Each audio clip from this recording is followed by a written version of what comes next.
Let's talk a little weather right now. Let's get over to First Alert Chief Meteorologist Scott Paget.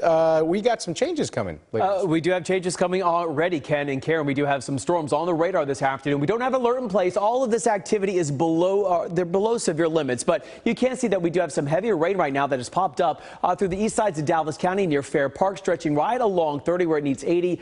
You can see on South Buckner Boulevard, we do have some of that heavier rain that is around. Also, that heavy rain right around 352. So give yourself some extra time for the evening commute. Some of these storms might have some small hail, maybe penny size or even smaller than that. But we're seeing these storms really kind of increasing in a little bit more coverage as we've gone through the late afternoon hours. Zooming our way down to the east of Hillsborough, this one storm a bit stronger is now losing a little bit of its intensity.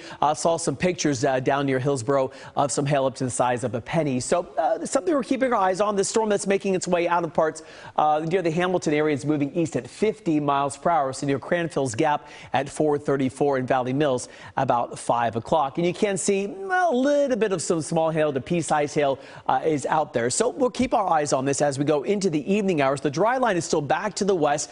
We did see some upper level energy kind of shift its way through, allowing us to see that cap weaken a bit. So that's allowing this activity to develop as we've gone through the early afternoon to now the late afternoon hours.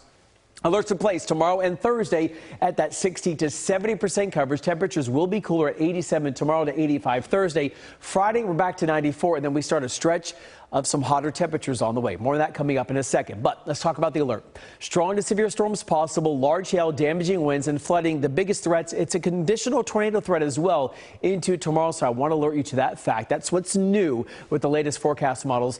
Afternoon, evening time frame for both days. Any heavy rain is going to cause some flooding. So we're now on that level 3 out of 5 levels. That's in the enhanced risk of any storms reaching severe limits. That does include the Metroplex, remainder of North Texas around it under that slight risk, and then into Thursday, that slight risk of severe storms.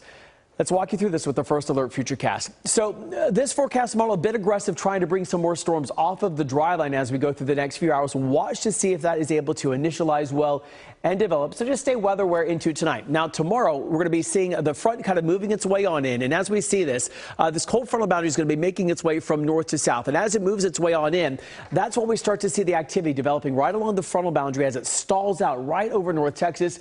3 to 4, 5 o'clock, more widespread rain on the way, some strong to possibly severe storms going into the evening hours. That same front then lifts back to the north as a warm front, and with that in play, the moisture's in place, another chance for strong to severe storms going into tomorrow afternoon and then into the evening hours. So you definitely want to make sure that you just stay weather aware. All right, your First Alert 7-day forecast shows that after the storms of the forecast, Ken and Karen, we're at 94 Friday and Saturday. I'm forecasting 96 on Sunday. Possible, feels like temperature up to 108. Same story going into Memorial Day, and a chance of those storms around, and then we cool down a bit going into Tuesday. A little early to be hearing you say 108, Scott. But that feels like temperature, but yeah. Feels like, yeah.